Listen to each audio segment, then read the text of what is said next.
বালিশ চাপা দিয়ে শ্বাসরোধ করে গলায় দড়ি দিয়ে ঝুলিয়ে দেওয়া হলো স্ত্রীকে। চাঞ্চল্য ঘটনা বর্ধমানে। স্বামী স্ত্রীর মধ্যে অশান্তির জেরে বালিশ চাপা দিয়ে শ্বাসরোধ করে হত্যা করল স্ত্রীকে স্বামী। গলায় ফাঁস লাগিয়ে ঝুলিয়ে দেওয়া হলো ঘরেতেই। মৃত গৃহবধূর নাম পিঙ্কি মাল, বাড়ি বর্ধমান শহরের নারীর মোড় এলাকায়। রবিবার দুপুর 1টা নাগাদ দেহ ময়নাতদন্ত হলো বর্ধমান মেডিকেল কলেজ হাসপাতালের মর্গে। পরিবার সূত্রে জানা যায়, প্রতিদিনই স্বামী স্ত্রীর মধ্যে অশান্তি হতো। স্ত্রীর বাপের বাড়ি গোসাইপুর আখড়াপাড়া, বীরভূম জেলার নলহাটি থানা এলাকায়। গতকাল ঘটনাটি ঘটে। আজ ময়নাতদন্ত হলো বর্ধমান মেডিকেল কলেজ হাসপাতালের মর্গে। অভিযোগ দায়ের করেন বর্ধমান থানার পুলিশের কাছে মৃত গৃহবধূর মা।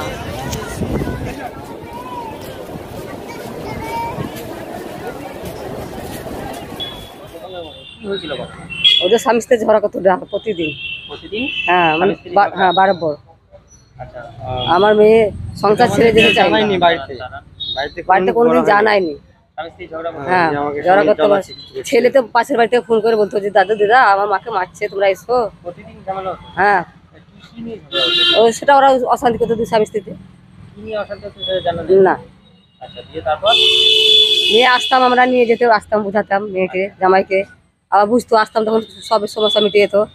ওরাও বলতো তোমার ঘর যাও, বারে বারে যাবো আসবো, আবার তোমাকে আসতে হবে, স্বামীর ভাত তো খেতে হবে, দুটো ছেলে আছে, এই খাপটা দেখি। হ্যাঁ, এরকম করে 5বার আইছি আর ঘুরে ঘুরে গেছি, নিয়ে যাইনি। ঠিক আছে, থাক, আবার তো মেয়েটা আবার নিয়ে যেয়ে বিয়ে দিতে হবে, আমি তো মেয়ে ঘরে রাখতে পারবো না, রাখতে পারবো কি? নিয়ে যাইনি। নিয়ে তারপরে আবার গেলাম সেদিনকে, এই চৈত মাসে এসেছিলাম, চৈত মাসে ঝামেলা করেছিল, আবার এসেছিলাম চৈত মাসে। ও বুঝে টেঝে দিয়ে ওর বাবাটার হাত ভেঙে গেছিলো, শ্বশুরটার। নিয়ে ওর শ্বশুরটার লেগে আমি নিয়ে গেলাম না, যে তাহলে ঠিক আছে আমার বাবাটার হাত ভেঙে গেছে, তাই এই খাপটা থাকুক, আমি আপনার আসতে হবে না, আপনার মেয়েকে আমি নিয়ে যাব ঘুরতে আপনাদের দেশে, তাই বললে। নিয়ে 5 দিন পর ফোন করছি যে আজকে বৈশাখ মাসে 5 তারিখ হয়ে গেল, তা তোমরা যে বললে আসবো বৈশাখ মাসে, তা কবে আসবা? বলছে মা দেখো আমার ছেলের কাল থেকে পরীক্ষাটা হয়ে যায়, 4 দিন পর তখন আমি যাবো। আগের দিন কথাটা বলে তারপর দিন সুইচ অফ, অশান্তি। নিয়ে আবার ফোন লাগাচ্ছে, তার ফোন লাগে না 3 দিন থেকে। নিয়ে কালকে 12টার সময় ফোন দিয়েছে আমার মাটা। আমাদের 12টার সময় কোথা থেকে ফোন করেছে? এই বর্ধমান থেকে ফোন যাচ্ছে, আমাদের বীরভূমে যে তোমাদের পাশের মেয়ের বিয়ে দিয়েছি বর্ধমানে, বাড়ি বীরভূম জেলা, নলহাটি থানা। শ্বশুর বাড়ি যে পাশে, এখানে বাপের বাড়ি হচ্ছে নলহাটি থানা। এই বর্ধমানে বিয়ে দিয়েছিলাম আমরা, মেয়ে বিয়ে দিয়েছি। বর্ধমানে কোথায় দিয়েছিল, কোন জায়গা? ওই নারীর মোড়। হ্যাঁ, আচ্ছা, নারীর মোড় এলাকায় বিয়ে দিয়েছিলেন। আর আসল বাড়ি কোথায় মেয়ের? মেয়ের বাড়ি বুঝি নলহাটি থানা, মানে নলহাটি থানা গোসাইপুর আখড়াপাড়া। কোন জায়গা? গোসাইপুর আখড়াপাড়া। দিয়ে তারপরে কালকে ফোন এসেছে যে কে মারা গেছে। হ্যাঁ, রাত্রিবেলা ঝগড়া করেছে, আমার মেয়ে সবাই ব্যাগে ভরেছে যে থাকা আর অশান্তি করবো না, আমি বাবার বাড়ি চলে যাবো। মেয়েকে কারা মেরেছে? স্বামীতে মেরেছে। স্বামী মেরেছে? হ্যাঁ, স্বামীতে মেরেছে। কি করে বুঝলেন যে স্বামী মেরেছে? স্বামী তো প্রমাণ দিলে তো, আমি নিজে মেরেছি। স্বামী নিজেই বলেছে? হ্যাঁ, নিজে বলেছে। প্রথমে ধরা দেয়নি, প্রথমে ধরা দিচ্ছিল না, রাত্রিবেলা এলাম আমরা, প্রথমে ধরা দিচ্ছিল না, অনেক হবল বলছিল। নিয়ে তারপরে 12টার পর থেকে যখন ওদের পাড়ার ছেলেদের যখন মারধর করলো, মারের চোটে বলে দিল যে হ্যাঁ আমি বালিশ চাপা দিয়ে মেরেছি, দিয়ে গলায় দড়ি দিয়ে আমি ঝুলে দিয়েছি। হ্যাঁ, ঘরের ভিতরে ঝুলে দিয়েছি, যে ঘরটা ওরা শুয়ে থাকে সেই ঘরটাতে ঝুলে দিয়েছি। ঘটনাটা কবে হয়েছিল? কালকে রাত্রিবেলায় ঝগড়া হয়েছে, কালকে 12টার সময় মেরেছে। দিন 12টায়। দিনের বেলা? হ্যাঁ, দিনের বেলায়। দিনের বেলা 12টার সময় মেরেছে? হ্যাঁ, রাত্রে ফোন গেছে মারা গেছে? না, দিনের বেলাতে ফোন করছে, রাতের একবার ঝগড়া হয়েছে। আগের দিন রাতে? হ্যাঁ, তারপরে রাতে ঝগড়া করার পর আমার মেয়েটা যাবার লেগে সব বুঝিয়ে যাচ্ত বাড়ি, এই আমার যেতে দেয়নি, আটকে দিয়েছে।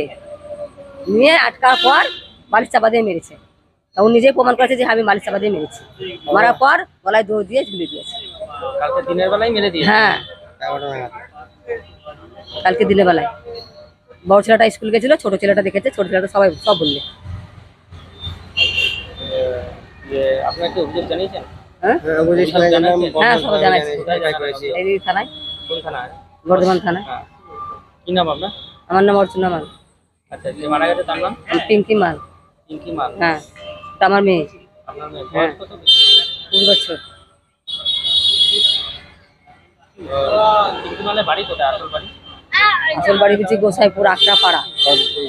গোসাইপুর আখড়াপাড়া? হ্যাঁ। কোন থানা পড়ছে? নলহাটি থানা। জেলা বীরভূম। আর শ্বশুর বাড়ি ওটা? না, বাবার বাড়ি। মেয়ের বাবার বাড়ি ওটা। বর্তমানে বিয়ে হয়েছে? হ্যাঁ, বিয়ে হয়েছিল নারীর মোড়ে। বর্তমানে কোথায় বিয়ে হয়েছিল? তোমাদের পাড়াটার নাম কি গো? নারী কেলেন পাড়া। কেলেনপাড়া। নারী এগুলো তো ফার্ম বলছে যে। এগ্রিকালচার ফার্ম বলুন। হ্যাঁ হ্যাঁ, ওখানে ওখানে বিয়ে দিয়েছিলাম। জায়গাটা রাখবো এগ্রিকালচার ফার্ম। এগুলো ফার্ম, হ্যাঁ হ্যাঁ ওই শ্বশুর বাড়িতেই মেরে দিয়েছে। হ্যাঁ, শ্বশুর বাড়িতে মেরেছে। স্বামী মেরেছে আর কেউ শ্বশুর কেউ মারেনি, ও স্বামীতেই মেরেছে। কি নাম স্বামীর? স্বামীর নাম বিশ্বজিৎ মাল। বিশ্বজিৎ মাল। হ্যাঁ।